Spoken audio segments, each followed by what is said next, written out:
Kita tahu selaku ahli bait tinggal dicintai. Jasa siapa itu semuanya? Jasa dari bagian seperti Mbah Maimun. Tapi sekarang kemana Mbah Maimun? Itu tanggung jawab kita bersama. Lu Mbah Maimun Juber itu didolimi Balawi kok. Mbah Maimun itu kan dikudeta sama Pekalongan tahun 2000 dan itu cerita sendiri sama saya gitu.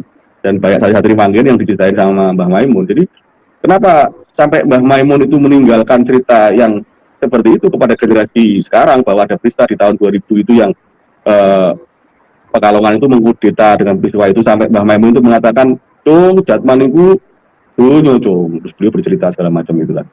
Nah, itu artinya ada yang perlu diperhatikan dalam.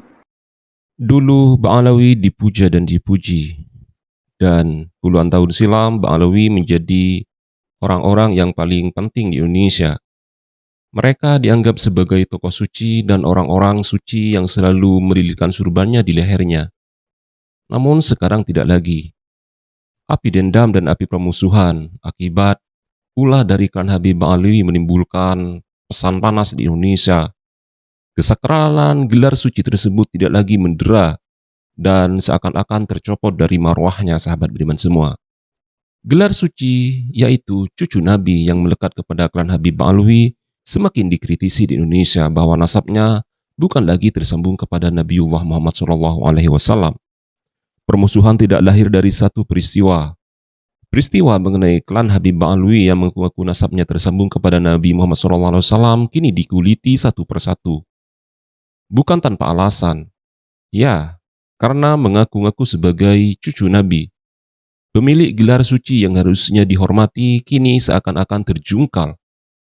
Kiai Haji Maduddin Utsman Al-Bantani menjadi tokoh utama dalam menjungkalkan nasab klan Habib Ba'alawi berkeping-keping. Dan ia tumbuh dari akumulasi rasa yang lama dipendam, bahwa Ba'alawi yang mengaku nasabnya tersambung kepada Nabi Muhammad SAW melalui jalur Sayyidina Husain yang mati syahid di padang Karbala, sekarang tidak lagi sahabat beriman semua. Nasab klan Habib Ba'alawi yang selalu menisbatkan nasabnya tidak bisa lagi dibuktikan ada yang ditutup-tutupi di negeri ini.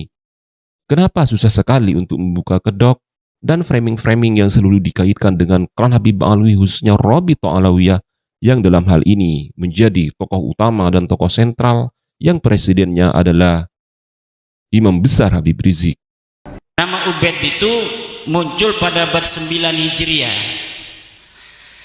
Pada abad 9 Hijriah itu ketika Ali bin Abu Bakar As-Sakran menulis mereka turunan Nabi, itu dia nulis sendiri bahwa banyak yang tidak percaya kepada dia.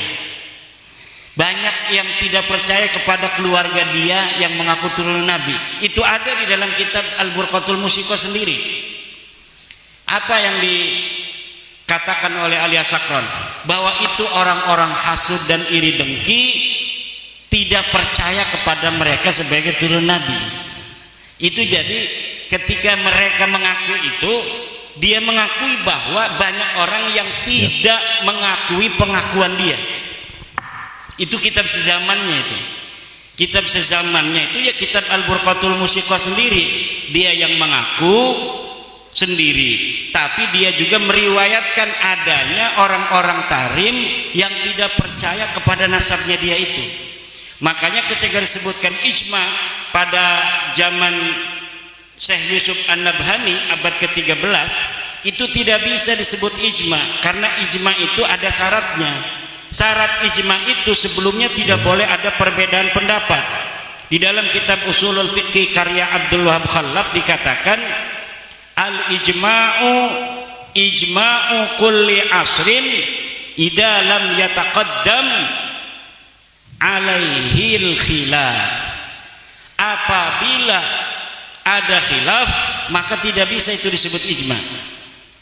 Al-ijma'u ijma'un sahihun idza lam yataqaddam alaihi khilaf. Ijma itu bisa dikatakan sahih kalau sebelumnya tidak ada perbedaan pendapat. Sedangkan nasab Ba'alawi ini di abad 9 aja ketika mereka mengaku, banyak ulama-ulama di Tarim nggak mengakui. Dari mana saya tahunya? Dari kitabnya Ba'alawi sendiri yang meriwayatkan adanya orang-orang hasud yang tidak percaya kepada nasab dia. Ya orang yang tidak percaya disebut aja orang hasut kan. Padahal mah dia yang memang tahu bahwa mereka ini bukan turunan Nabi gitu. Terus apa Yai? Tes DNA harus D1, ini bukan kata saya loh. Tes DNA ini melalui penelitian para pakar biologi. Saya itu hanya mengutip dari paper-paper para ahli biologi bahwa sudah diadakan tes DNA seluruh dunia. Mulai 2004 itu sudah dimulai proyeknya, kemudian 2010 sampai terakhir kemarin itu belum berubah. Tidak ada berubah, konsisten dari sejak 2004-an sampai 2024, udah 20 tahun tes DNA ini dilakukan, ya tidak berubah sejak awal bahwa J1 itu orang Arab, bahwa G itu orang Kaukasus, O itu adalah orang Indonesia, garis laki gitu. Karena kan keturunan Nabi itu yang dimaksud garis laki. Kalau garis laki hari ini Nabi Muhammadnya orang Arab J1, maka yang sekarang ini walaupun adanya di Lampung yang mengaku keturunan Nabi garis laki-laki harus sama J1-nya. Itu sudah tidak bisa lagi untuk mengelak dari sisi DNA itu. Masa depan itu orang yang mengaku turun Nabi nggak usah dibahas-bahas kitabnya mana, nggak usah dibahas sejarahnya bagaimana, dilihat dari tes DNA-nya dulu. Kalau tes DNA-nya udah J1, dia mengaku turun Nabi dari garis laki, maka baru itu diteliti dari ilmu nasab dan sejarahnya. Kalau belum apa-apa tes DNA-nya udah G begitu, udah disingkirin, nggak bakal dibahas lagi. Ngapain nanti ujung-ujungnya pasti putus atau ada pemalsuan.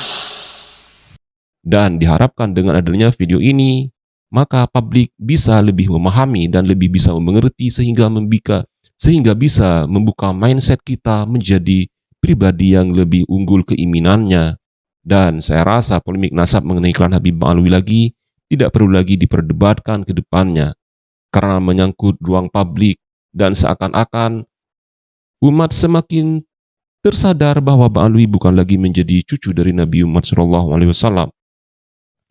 Pertanyaan yang dulu dibisukan kini semakin mengasap dan seakan-akan ini membuka fakta baru bahwa keberanian akan selalu muncul dan akan mendepak siapa saja yang dianggapnya selalu merintangi, bahwa klan Habib Alwi di sini tidak bisa lagi dikritisi dan tidak perlu lagi diperdebatkan di setiap metode-metode penelitian dan karya ilmiahnya.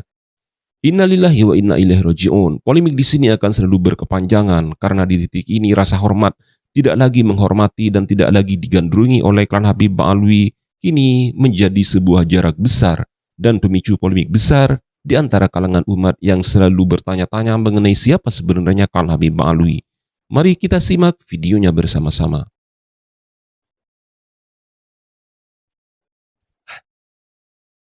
Klan Habib Alwi yang selalu menisbahkan dan menasabkan nasabnya kepada Nabiullah Muhammad SAW menjadi polemik besar di negeri ini.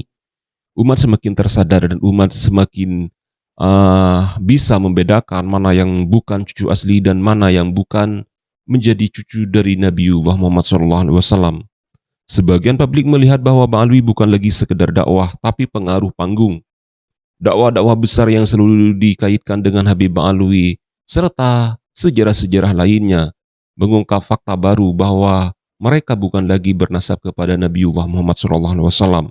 Bukan karena satu orang, namun karena satu ceramah yang selalu membingungkan umat bahwa nasabnya seakan-akan tersambung, bahwa Nabiullah Muhammad SAW di dalam diri mereka mengalir ke darah dari kakek mereka, dari buyut mereka, yaitu Al-Faqihul Muqaddam, yang digadang-gadang bertemu dengan Allah Subhanahu wa Ta'ala di Sidratil Muntaha sebanyak 70 kali dalam sehari semalam, sahabat beriman semua. Di negara kita ini, kan strategi menghancurkan suatu negara itu begitu. Kuasai negaranya, belokkan sejarahnya, putuskan hubungan mereka dengan leluhurnya, dan kalau bisa buat situs-situs palsu untuk membangun klaim kalau sejarah ini mirip mereka. Inilah Indonesia. Ketika pendatang merasa menjadi tuan rumah, ketika tamu kemudian rumbangsa menjadi raja. Itulah kita. Kita harus buka mata, buka telinga, dobrak. Jangan biarkan begitu saja. Coba kita simak nasihat berikut ini. Hari ini saya menangkap sebuah sinyalemen yang kurang baik menurut saya, yakni terkait dengan huruf G. Kita bisa lihat organisasi Freemasonry memiliki logo dengan huruf G. Anda bisa perhatikan dan kita semua bisa identifikasi. Saya jadi tertarik ketika membaca ulasan Kiai Alawi tentang sebuah buku. Kemudian saya coba searching buku tersebut di Google. Buku tersebut ditulis oleh Yuri Lina, yakni seorang penulis asal Estonia. Yuri Lina menulis sebuah buku yang judul bukunya yakni Architect of Deception, Secret of Freemasonry. Secret of Freemasonry, mengungkap rahasia organisasi Yahudi Siap. Freemasonry yang telah bekerja di semua negara, termasuk di Indonesia.